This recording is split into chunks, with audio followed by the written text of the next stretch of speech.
For decades, Iran's supreme leader was untouchable, a symbol of defiance against the United States and Israel, wielding religious authority and geopolitical power that shaped the Middle East.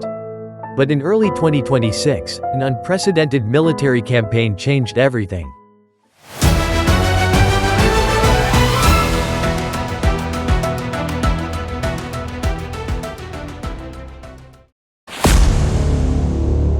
In the early hours of February 28, 2026, America and Israel launched what they called Operation Epic Fury, a coordinated assault on Iranian leadership, nuclear facilities, and military infrastructure. The campaign was more than a military strike. It was a calculated gamble with global consequences, aimed at toppling a regime long considered one of Washington's most hostile adversaries and Israel's most persistent threat. Of course, this would be no easy feat. We are talking about the supreme leader of Iran, not Togo or Venezuela. This is the chronicle of how the United States and Israel killed Iran's supreme leader and set the world on edge. Ayatollah Ali Hosseini Khamenei was born in Mashhad in 1939.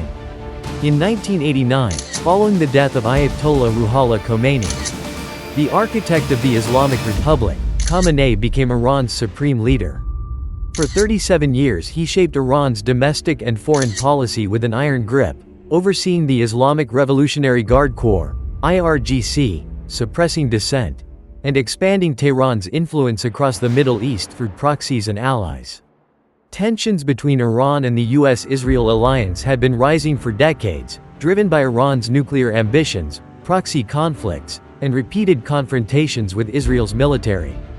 In 2018, the Trump administration withdrew from the Joint Comprehensive Plan of Action, the Iran nuclear deal, reigniting hostility. Iran responded by accelerating its nuclear enrichment, expanding its ballistic missile program, and leveraging its regional networks to threaten American and allied interests. After months of tit-for-tat strikes between Israel and Iranian proxies, and intelligence of Tehran preparing for deeper military operations, the US and Israel decided on a strategy unlike anything seen in the region: a decapitation campaign targeting Iran's leadership from the top down. Operation Epic Fury was not spontaneous. It was planned for months, according to intelligence officials, with coordination between the Pentagon, CIA, Mossad, and the Israeli Defense Forces. The plan hinged on one critical advantage: concentrated targets. Tracking satellite and human intelligence indicated that a cluster of Iran's senior leaders, including Khamenei, military commanders, and top advisors, were expected to be in the Tehran area for high-level security meetings, making them vulnerable. On February 28, 2026, at approximately 07:15 Tehran time, the operation went live. Strategic breakdown. Small diamond intelligence gathering, satellite imagery, intercepted communications, and human intelligence pinpointed leadership locations and key command centers. Small diamond electronic warfare. Scorpius EU pods on Israeli F-35s jammed Iran's air defenses to create windows of vulnerability. Small diamond coordinated assault. Over 200 F-35I stealth fighters, US B-52 bombers, Tomahawk cruise missiles, and one-way combat drones were mobilized simultaneously from multiple vectors. At dawn, the first wave struck. Phase 1, Air Supremacy. Israeli F-35I jets approached from multiple corridors, using terrain masking and electronic warfare to evade Iran's air defense network.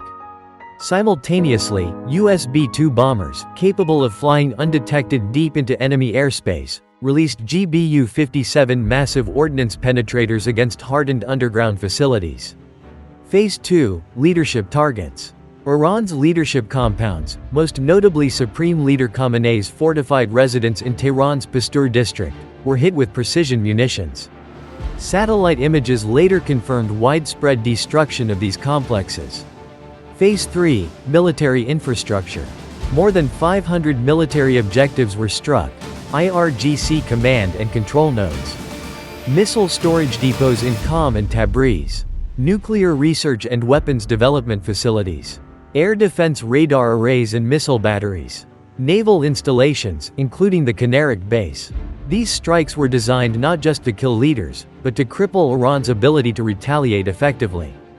Phase 4, Collateral. Some strikes hit civilian structures. Most tragically, a missile strike on an elementary school in Minab reportedly killed more than 100 children and teachers, drawing global outrage.